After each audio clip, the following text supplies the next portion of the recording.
It's not Friday though. It is Friday. It is for us, but it's not for them. Oh, yeah. Oh, God, I didn't think about that. Happy Monday. I wanted to say, obviously we want to be like epic, insane, famous podcasters. So if you haven't actually subscribed to us yet on Spotify and YouTube, it is that we need to become like instantly famous. Yeah. So please hit the subscribe button. We want to be really famous. But yeah, honestly, so we actually pre-recorded a lot of the other episodes because we knew that we were going to have a really, really busy couple of weeks, and it has been absolute carnage. I know it has been for me. Has been for me as well. Like, yeah, and the feet haven't touched the floor. Literally been up in the air. Yeah. Go on then, tell us, what have you been doing?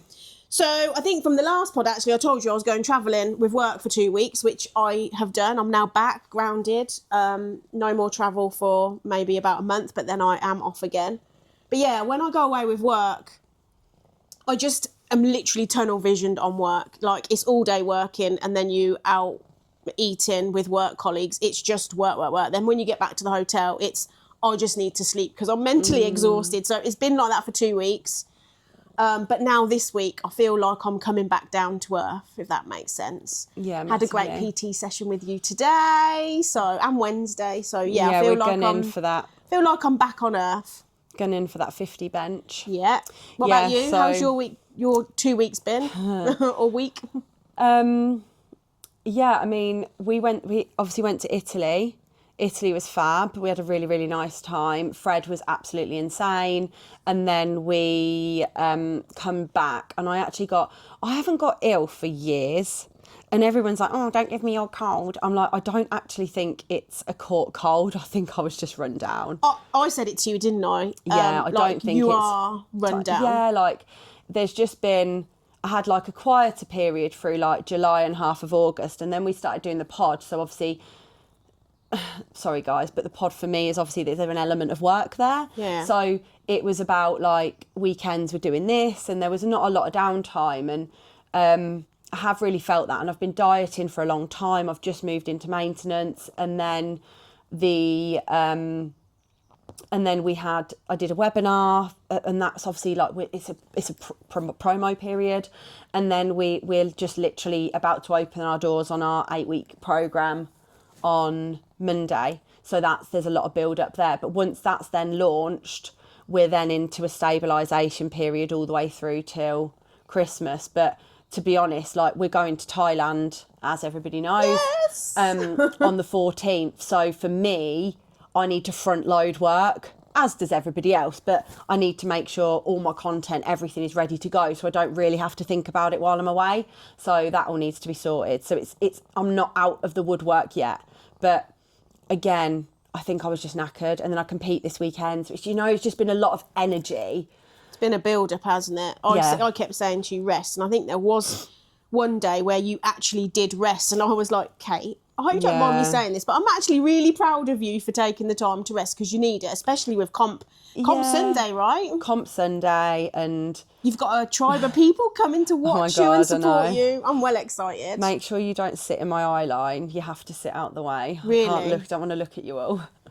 I can't remember who I was talking to. So you'll be like, right, I want to be in the middle to get the best view, and I'm like, no, go to the side, please. I don't want to see your face. In case I go like this. No, you won't distract me. Tunnel vision. But yeah, I'm looking forward to the weekend. I just need to get there first. It's been a hectic couple of days, so I just need to really, really get there. I hope from a supporter perspective, like I think I was talking to Rossi about this on maybe a Wednesday because we came for PT. But I'm like, I'm so excited to see Kate compete because it's almost like we're seeing you in almost like a different light. Do you know what I mean? And it's so nice more to vulnerable. support. Yeah, and that sounds like we're seeing you vulnerable, but in a positive way. I think it's like the roles reversed, don't they? Yeah. Because like I'm always supporting you guys, making sure you're okay, making sure you're all right on your journey, and then flip that on its head. It's like, hang on a minute, because it was funny actually. Bobby's competing on Sunday as well, and I said to John, I was like, Bobby's competing, and he was like, well, what does that mean? I said, well, I'm going to keep an eye on what she's doing. He's like, you're not going to focus on you? And I was like, no, I want to like see what she's doing as well.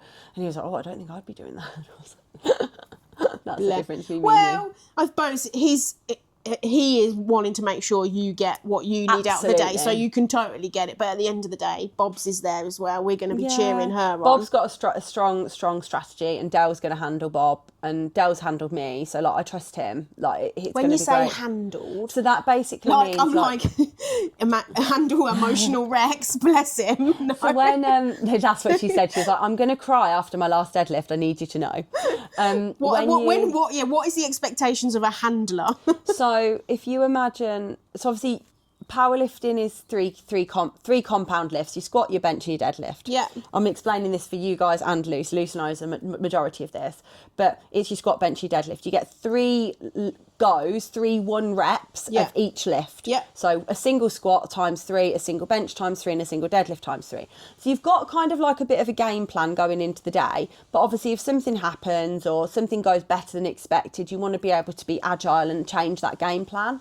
So your handler's responsibility is to make sure that you are up on that platform on time when it's your turn to go. There's timers, you have an allocated space, there's a running order, they have to put your next attempt in. So it enables you to completely focus on the goal and not have to worry about, is it lifting. my time? Yeah. Do I need... Yeah, okay, that makes sense. And that's what they do. So Dell's going to be her brain, basically. Yeah, a bit. basically her support. But yeah, that's the weekend. Then we go for a roast afterwards, and then can't wait. I haven't had a roast in ages. Right. I actually went to my mum's for dinner this week. She did cook like a mini roast with pork. It was really nice. Love a mini roast. Yeah, it was we never nice. cook mini roast. We actually had a banging dinner on Sunday. It went a little bit wrong, but you know, last week it was so cold and it felt like winter had just arrived. And we went for breakfast, and then I was like, right, I'm going to cook the chicken pie. You know, the Joe Wicks one with the phyllo pastry. I'm sorry, but your picture made me crack up laughing. Fucking forgot the fucking pastry, didn't I? I was like, she's not having chicken pie, she's having chicken casserole. I'm having chicken casserole. It was delightful, but it was definitely missing Z pastry. Yeah, I think you do need pastry for a pie, love. We definitely do. But was it tasty? Oh, it was banging. It was so nice. And I always cook in bulk, so I've got loads and loads of leftovers. So I had like chicken pie for the next like 3 days. Anyway, Anyway, to close that door. Yeah, go for it. Oh, hang on, someone's hedge cutting. 1 minute. Uno momento, por favor. There we go. Yeah, so last episode was really deep and heavy on like menopause, weren't it? No, not menopause. It was fucking me. We spoke about me for a whole Yeah, hour, we which is obviously my did. favourite subject. Yes, we did. Sorry, it was the episode before was menopause. They're all... Yeah. But But- the menopause episode was then meant to lead into something else, Yeah. but it didn't because it got kind of hijacked. Yeah, so by we wanted to. You asked the question actually.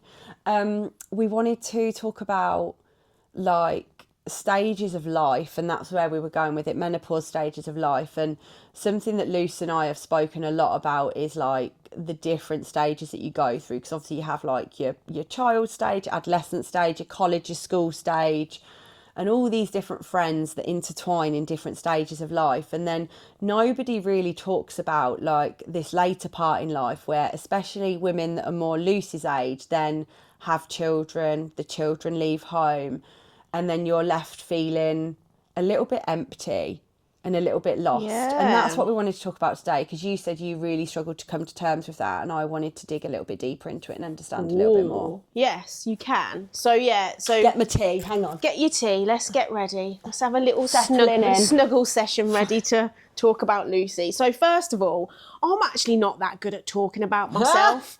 So this is probably going to be a little bit... Projects onto me. Yeah, but this is why I like our relationship, because I feel like sometimes you and I pull elements out of each other that actually we need pulling out. So I just wanted to say that. Like, I really do appreciate our friendship because Are you getting a they're bit meant to... teary-eyed? No, not at all. We complement each other, do you know what I mean? And actually you challenging me to talk about myself more is a good one. So yes, we will. Somebody is calling me, they can go away.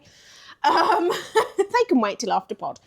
Yeah, so I was a single mum for most of my time when I had my son. Well, I'll say it, I split up with his dad when he was about, 4. So then I was just doing life by myself. So I was very much mum, but also going out to work, like many people. Like, I'm not different to anybody else. So did that. And then just to give some context, I guess, my stepfather was diagnosed with Alzheimer's, and my mum and my sister and I, obviously with the help of carers, nursed him until he passed away. So there was an element of 3 years of our life where that was a primary focus, as well as being a mum, as well as trying to run your own home and all of that good jazz. It would be three years ago. Yeah, nearly 3 years ago. So I always knew when your child grows up, and all of the mums and dads and caregivers out there will know this, like, you know, they're babies, and then there's another milestone, and then they go to school, and every milestone is like you releasing that leash a little bit to their independence. And you're always like, I've got to give them a little bit of a longer rein. So that was always happening. That always happens through a child's life. But what happened was my son had met his girlfriend, who are still together now, and they have my beautiful grandson. And he was like, Mum, I'm going to move out. I was like, oh, okay.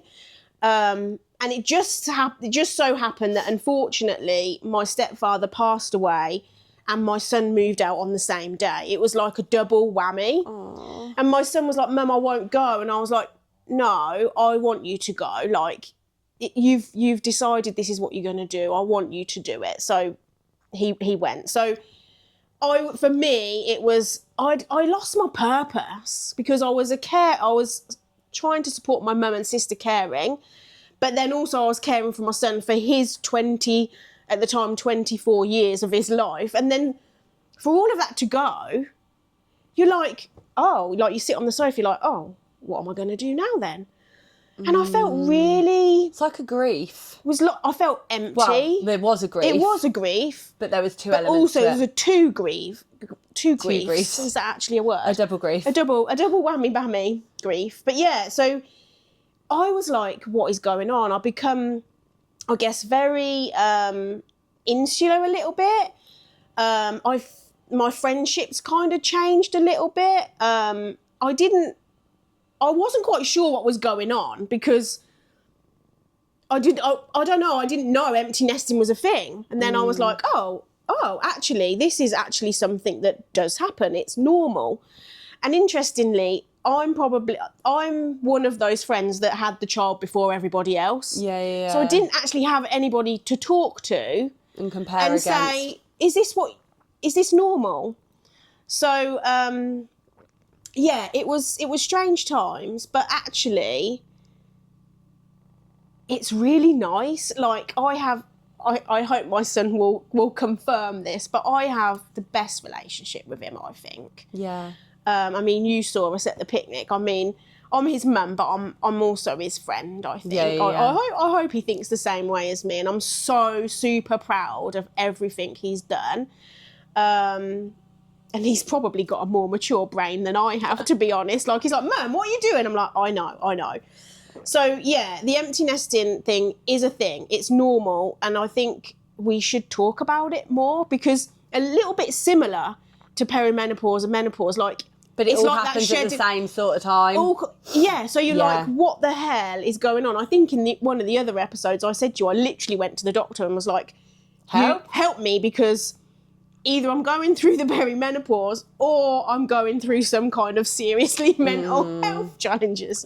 I'm not, but and I think it does, and obviously, like from my experience, like the amount of women who come to me at that point in their life who have kids who are a little bit older, even starting to move into teenagers, they're no longer needing to mother or like be the primary caregiver anymore, and it's that shift of that balance of like, I hope she's not going to mind me mentioning, I'm not going to mention the name, but it was a client of mine recently, and she said my sole purpose in life was to be a mum. Exactly, yeah. And I've been a mum, and now I chose my career based on the fact that I wanted to be a mum. Yeah. It was working like sociable hours, so I was always on hand for the children.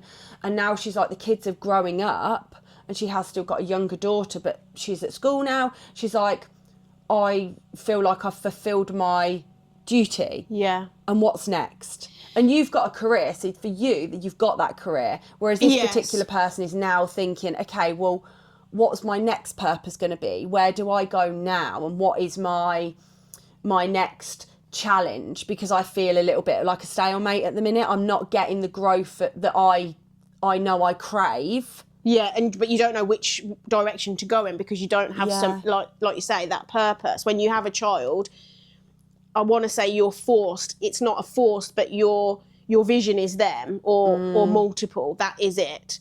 But it's interesting because I've been speaking to quite a few people. As I said, I was away, and actually one of the guys I work with, he has children. I think one's like 14 and one's in their 20s. And it was really great to have a chat with him because I was hearing it from his a male perspective. What did he say? So he was saying that now his children are older, him and his wife are actually now able to travel more and actually reignite their relationship. And I thought, wow, that is so cool that from a man, he also can see that, like, it's changing, but actually as a couple, now they're reigniting and restarting the relationship, which they probably had before they had children. Yeah, that's so interesting. So I've got a really, really close friends who are in their 50s, and she's just emigrated to Amsterdam. Lisa. Oh yeah, you don't Lisa. know Tim, but you know Lisa. I've met Lisa a couple of times at PT. She's lovely. She's lush, and they had their kids really young, so their children are actually my age. When COVID was going on and I was having a bad time, they were literally like my surrogate parents. Like, they really, mum was in Spain, like, they really looked after me, went out bike rides regularly. And they're the same, like, they are parent goals. They are travelling the world. They are doing their thing. They both have really successful careers. She's just taken a job in Amsterdam and moved to Amsterdam. Like, what an amazing thing to do at, like, in your 50s. Yes. Like, I've always wanted to live in a city, and I'm going to choose this city, and that's what I'm going to do. I think it's amazing. I do know another couple, I'm not going to mention them, but they've got 2 older daughters. One's left home and has a child. The other one is growing up. And I think their relationship got a little bit, I don't know, like, heated, I guess, is probably stale, the best. I guess. Yeah, you lose and yourself. Like, you're these parents, so you do everything as a family, and then the children leave the nest, and it really does make you think, well, what are we doing? Because you've been mum and dad, right? Yeah. Now you need to become boyfriend and girlfriend again to a degree. Do you know what I mean? Or however your dynamic is set up. But it's like we need to become a new version of ourselves, and I think it can go 2 ways, right? You can either embrace it and really. Because there's 2 types of mums in the world, isn't there? Yeah. There's mum Nurturing, who looks like a mum, and she has a specific look. And then there's like the other mum that's like, no, I'm not going to lose myself in being a parent. I am still a parent, but I'm not going to be this stereotypical mum image. Yeah. Let's talk about the weekend, because obviously you now having the freedom to be able to do more things. Yeah. Obviously from the last step, Lucy went on a hippie retreat. I did. It was absolutely amazing. Go on, tell me about it. So I have a friend. I have a friend. She is a nutritionalist. Is that the right word? She's a raging hippie. She's a raging hippie, and her other half, Michael. They are the most amazing couple. They're so lovely, so grounded, so totally off grid. Like, but anyway, that's a different story. But they. What do you mean by off grid? Like, they live in their van. Mm-hmm. They don't conform to sort of societal, governmental ways of living. And I really like their perspective on life. So I love. Look, what is he doing, He's Axel? licking his bum, and I'm Can trying you to not stop do him, that? and he's having a right good feast. He's like, what? Sorry. It's fine. Anyway, they live in their camper van. They just have a very alternative way of life, really, which I think many people do. I think when you think about how the government is set up and just how society is, they live a very grounded, simple, alternative way of life, and I love listening to them and sharing. Could you live like that? I think I could, but... Do they have a toilet in their van? No. Where do they go toilet? Outside? Yeah. Where do they shower and clean and wash? I think Shelley, sorry Shelley, I'll mention your name, but I think she's got one of them she-wee pissy potties. In fact, I remember one day. I know these are like stupid questions, but No. these are the questions I would be curious. These would be the questions I would be asking. Like the basic, So like... I've got a Well, I know I've seen your bucket. Portaloo. Yeah, fair. But what about like washing and stuff? Like, because does the van have water? My van doesn't. Theirs has I think she's got like A basin. Yeah, and they've got a tap. Mine doesn't. Yeah, fair, for like a Wet couple wipe. of days. Or I will go, or I might book a field, because you can book fields that have got like a shower facility, and then you just go and use the shower facility. Okay. I'm Anyway, ready to sorry, carry on. I want to know more. So you want to know more about the weekend? Yes. So And then I'm going to quiz you about the Camper van. off-grid situation. okay, so Shelley and Michael, they have a food business, and then Shelley has a nutritional business. And How do they run a food business from a van? so it's on a campsite. It's a site. So it's a site. Okay. Yeah. So they put on a retreat at a campsite they used to manage in Southampton. Amazing. And the purpose of it is to bring women together and be healthy and be mindful. I hope I'm doing Shelley justice in selling what she does. So yes, it's all about women embracing and feminine energy. We did talking circles. But yes, I arrived. I had mushroom truffles on toast when I arrived and like a berry spritz. It was really very healthy food. We did the first night, we had this amazing lady. She did like a percussion evening, and we sang songs. We had our instruments and we were really making loads of noises. And then do you remember at school where you did that, like, is it country dancing, where you put your hands up like that and then everybody has to run under it? We did a bit of that. Just being playful, Kate. Like, when the world is heavy, let's go back to being a child. Like, it was so lush, so lush. We did journaling every morning. We had a journaling jar. So Shelley had pre-written some prompts, and then we picked That's one a nice out. idea. And then, yeah, I really liked it. I'm going to actually do that myself. And one of them was, what does it mean to be a woman? That was really powerful. And then as we all spoke, I did get a little bit tearful, because you know when you're like, wow, like... What were their responses, if you're happy to share? There was one lady, she wrote like a little poem. It was amazing, like just off the cuff. Like, she was so creative. But it was about being everything for everybody, you know, like being a nurture. Being a nurture. I am a woman. I am a woman. But yeah, it was being strong. It was actually reminding ourselves that our feminine energy is actually there's like a nurturing and a curing side to it, because there's that caring element. So yeah, it was about just acknowledging and being proud of who we are. Like, some society tells us that our emotion, you know, don't be emotional, or women are emotional, but actually... They actually say that like CEOs and directors and heads of companies are better. You get better response from a woman because you get a little bit more emotion from it. I literally watched Simon Sinek last night, where he was actually saying women make better CEOs. Yeah. Maybe not me. I disagree. I don't like this male and female battle. It drives me insane, because actually we complement each other, and we need a little bit of man and a little bit of female. Do you know what I mean? Like, come on, let's not try. Yeah, I agree, but I also I am actually of the we do have to. I agree with the battle. I agree, because I think, yes, there has to be some element of a battle for equality, but sometimes we have to be careful, because, oh God, we're doing politics. I know. Sometimes the balance go will be the wrong way. Yes, 100%. And like, you've got to look at like a male's first response due to nature, nurture, and how they're brought up is to protect a female. Yeah, the biology so if you put of that. Yeah. Woman on a battlefield, is that a risk? Yeah, I'm not giving my opinion because I'm staying on the fence. Is that a risk? But then also, like, you've got...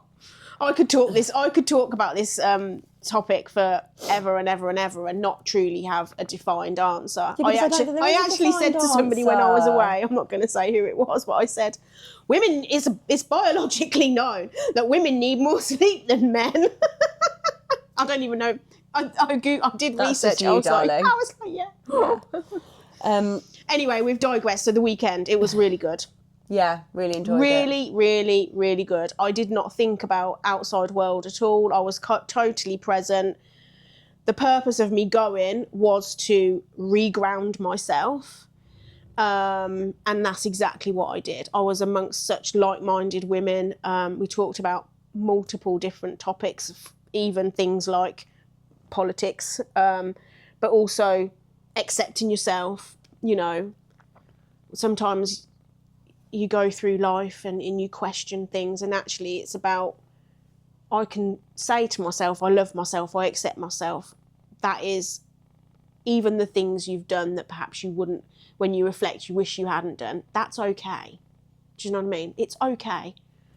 I don't think I regret anything in my life now. Like, I have zero regrets. And the reason I have zero regrets is because it's everything I've done has made me the person I am today. Yeah, I agree with that. I don't think that you should regret things. I think you should see them as lessons and opportunity to learn from. I'm totally at peace. And I can honestly say that I truly love myself. Yeah, and I think, as egotistical that might sound, but... And I think this stems into, like, why... I mean, we talk about alcohol a lot, but why there's this thing with alcohol and the decisions that you make when you are intoxicated aren't they are the decisions that tend to cause anxiety and irrational behaviour or decisions that you wouldn't normally make. And that, again, is yet another reason why. That's another reason why I went sober, because I thought, seriously, come on.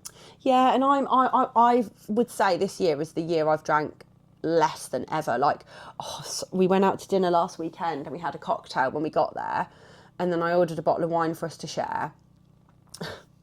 Fucking hell, we ordered a really expensive bottle of wine, and we had half a glass of it each, and didn't drink any more. No way. Just didn't want any more.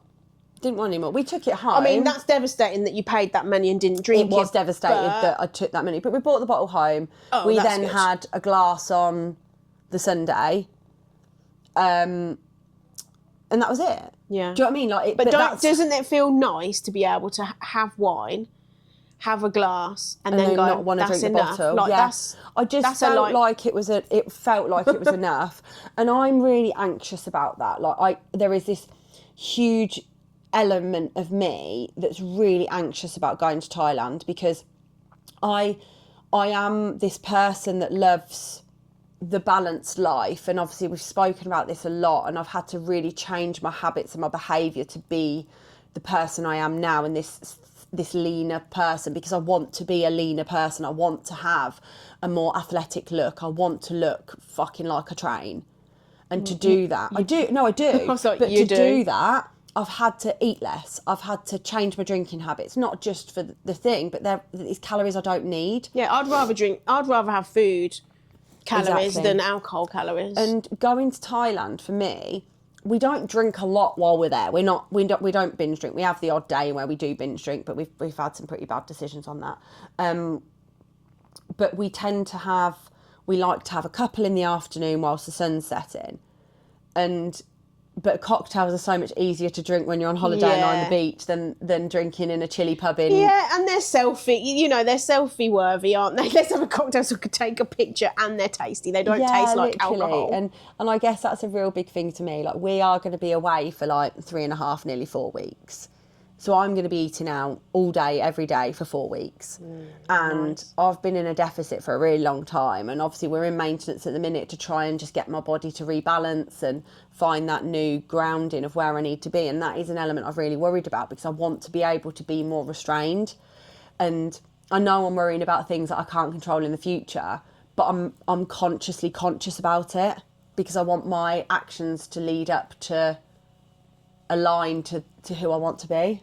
Yeah, that's so... I think that what you just said there, I want to be aligned with who I want to be, is really interesting, because that's kind of what I felt at that weekend. Like, it was a reminder, it was a peaceful retreat, and for me to evaluate and remind myself, who do I want to be when there's so much outside noise that pulls you from left to right all the time, like, oh, today we need you to be like this, today we need you to be like this. No, actually, at my core, this is who I want to be. Yeah, but that comes down to boundaries. Like, I've just had a really stressful couple of days, and I've had to deal with some stuff with the clients, and I've had to put a boundary in place with the clients and say, I've had a lot going on this last 2 days, but you're going to have to give me 4 to 5 days to sort this out for you, because I'm competing on Sunday. I didn't sleep last night.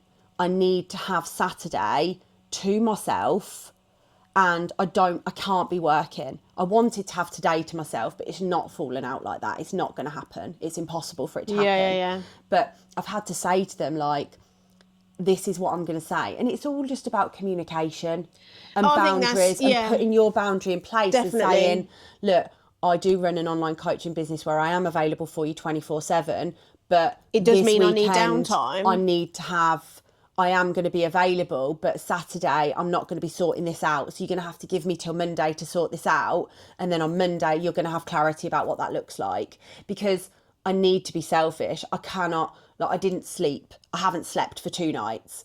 Like, I literally just said to you, I took a sleeping tablet last night to sleep. I never take sleeping tablets. I am a sleeper. But when I'm awake at 1 o'clock in the morning, all the way through to 4 o'clock, and my sport relies on recovery. Yeah, it's not ideal. It's not ideal. But it's funny because we had my, was it Tuesday or Wednesday? We had my check-in, my roadmap call with you and Luce, which was really great. It's such a good But call. one of the things you said to me was, Lucy, you need to set boundaries around yourself. Like, you are being there for everybody else, but remember, you need to be there for yourself. And that, there was another reminder. The weekend was reminder 1, and then you was reminder 2, because when life gets so busy, you forget. You come back to routine straight away on Monday and forgot instantly. I 100% forgot instantly. I was like on that treadmill sprinting. Yeah, and it was like... Not literally, because I don't sprint on a treadmill, but... There's a picture. There's a picture. And it's like you come back and you hadn't put those things in place to protect yourself, to prepare yourself for your week. And Lucy's on a really big project at the minute, and don't mind me saying, No. And it's consuming a lot of energy. Yeah. So when she is in work mode, nothing else happens. So it's all about making sure those boundaries are in place to look after yourself and protect yourself, so that you can look after look after your future self. Yeah. I literally just went to the cupboard. I drink peppermint tea or green tea or mint tea. The metabolism one you've got, isn't it? Yeah, not because it's fucking metabolism, just because it tastes nice. But I was like, last time it was on offer, I bought 2. And I ran out, and I was like, oh no. And then I was like, oh my God, there's a box in the top. I looked after my future self. I love that. I really do love that. Because we have to look after our future self. And that does link us all the way back to the beginning of, like, the nesting and the understanding who we are and the new boundaries that we need to create, and finding ourselves again in this change that we've been through. And yeah, you're right, because the nesting, you at the time you feel like it's a grief, but actually it's the door opening to you finding who your next person is, where you are in your soul. And I can honestly say I know who I am in my soul. I don't think I've ever been so confident about who I am in my soul. Yeah. So, yeah, I mean, I loved my son living at home, but I'm so proud of him for moving out because... Yeah, but it's just a different stress, isn't it? Because I guess there's always that conscious level of anxiety when they're at home. Or what time are they going to be back? When are they going to be here? Exactly, yeah. And now you're probably more at peace, because not that he's not your problem, he's still your problem, but somebody else is worrying about him for the majority of the time. Yeah. You still worry about him. I remember when he first moved out, I was ringing him all the time. He must have thought, Mum, can you just leave me alone? And now, now I'm just so relaxed with the literally. I rang him the other day on the way to work. So, all right, mate, how are you doing? Da, da, da, da. It's really nice. We'll finish on, what a bit of advice would you give to another woman who is going through this right now? Because I haven't got any advice I can give. I can only give experiences based on other clients. So, if I had any advice, it would be sit with the feelings, sit with the emotions, work through them, and and how you're feeling. Like me and my sister always have this little mantra that we say when we're going through a rough time is, this too shall pass. And I always say that. I also, when I get in bed, and during those times when I got in bed, I was on my own, I would actually give myself my own little hug. I know that sounds a bit like, and be like, it's okay because I love you. Like, do you know what I mean? Yeah, I love you. But that's an affirmation. That's so powerful to give yourself your own hug. Just sit with it and know that actually there is light at the end of the tunnel, and you're going to come out stronger. You're going to come out with this new lease of life, and you're going to, if you sit with yourself for long, I sat with myself for a long time, lonely evenings, journaling, crying, lots of things, you know what I mean? Like thinking I was going crazy, but you will get there. I think that a piece of advice though transitions through to everything. Like if you are having a hard time at the moment and you are going through some stuff, I think one of the biggest things that you can do is actually just taking a minute and sitting with those feelings, because a lot of us will resort to alcohol, overeating, busying ourselves so we don't have time busy to yourself. think. Don't. No, and actually spend some time with your thoughts and projectile vomit them onto paper, or talk to a friend, ring a friend. Like, don't be on your own. Like, literally talk about your feelings. Welcome to our TED Talk on mental health. And I found it difficult to talk to my friends because I didn't know how to explain it, and I didn't think that they understood, and that wasn't their problem. That was a me problem. Yeah. But I wish I had been able to say, this is where I'm at, but I didn't know where I was at. Do you know what I mean? Yeah, definitely. But like you say, sitting down, journaling, try to talk, maybe find someone who has been through this. Yeah. Contact me. Yeah, I don't mind talking to you. Yeah, and on that note, thanks for listening, guys. Thanks for listening. If you have any questions on anything at all, please just drop us a message. And subscribe to us on YouTube, subscribe to us on Spotify, and we are on TikTok and Instagram. We're working through it. We're both so busy at the minute, and we're like, right, we need to do this. But yeah, drop us some engagement. It really means the world. We'd love to hear from you. Yeah. Bye. Peace out. Bye. Nice. Hello. What do you need now? Hello, pussycat. Cool.